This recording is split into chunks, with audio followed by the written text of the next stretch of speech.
When you're facing a crisis, it's always good to have someone who is level-headed and rational on your side.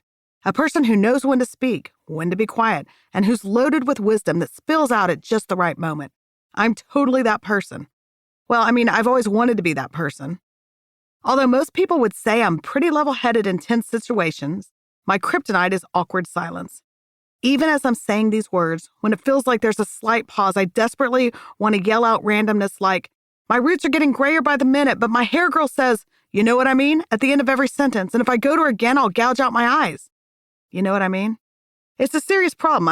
Not as serious as the health conditions in underdeveloped nations or NATO's struggles with foreign relations, yet it's still a problem. What's the most troublesome is that I don't fill the silence with great wisdom or quotable quips that send people running for a pen in Grandma's Bible. Instead, I blurt out randomness. Like when my daughter was having trouble ordering at an Italian restaurant a few years back, and we all sat there awkwardly waiting. The waiter was growing increasingly impatient, so I jumped right on out there with, "She's got a weird lactose issue that bothers her, especially with pizza. She's thrown up at most of her middle school sleepovers she's been invited to the last few years. We haven't tested her for allergies or anything like that. It's just a rogue puke and then she's good to go." I know, it's rough. Or there are those situations where my uncomfortable goes into full panic in my attempts to be funny or anything but. One of those foot in the mouth, fill in the silence moments happened at a Halloween party we hosted a few years ago. I didn't really know the couple coming through the front door, so I nervously commented that the husband's mask was perfectly disgusting for a kid's Halloween party. His wife kindly let me know that he had undergone a dermatological procedure that morning, and it wasn't a mask. To anoint or not to anoint? That is the question. My friend April called me several years ago with some devastating news. She had been diagnosed with a brain tumor, which was most likely malignant and difficult to treat. After a quick consultation with Dr. Google, I understood the gravity of the diagnosis and wanted to help her walk through this health crisis the best I could. April and I have been good friends ever since we were college roommates. We're opposites in almost every possible way, but it still works. She's a CPA who's understated, calculated, and deliberate in how she does life. In college, she delicately balanced working part-time with exercising, eating well, and focusing on her studies. I did not. She has also known what she wants to accomplish from an early age and has purposefully and linearly worked towards her goals. Again, I have not.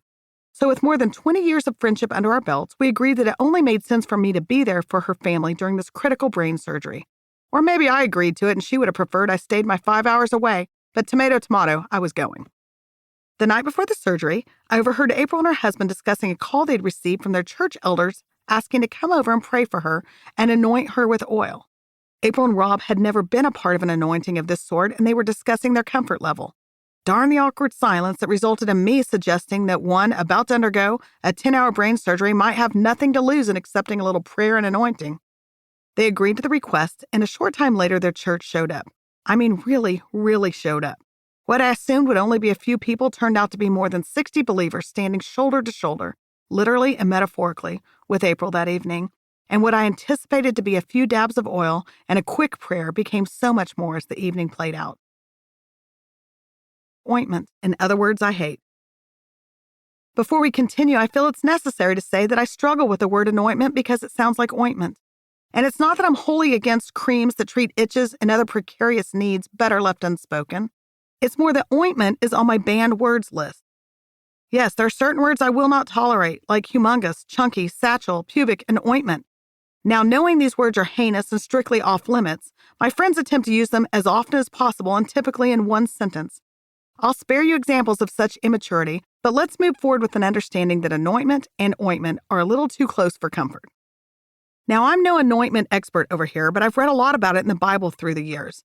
In the Old Testament, it was a ceremonial process signifying God's blessing or call on a person's life. Anointing with oil was reserved for priests, kings, or prophets who were set apart for a special purpose or some next step God was asking them to take. I think of God telling Samuel to go anoint David and formalize his calling as king. Rick Warren describes anointing with oil as an external anointing by people of an internal anointing by God.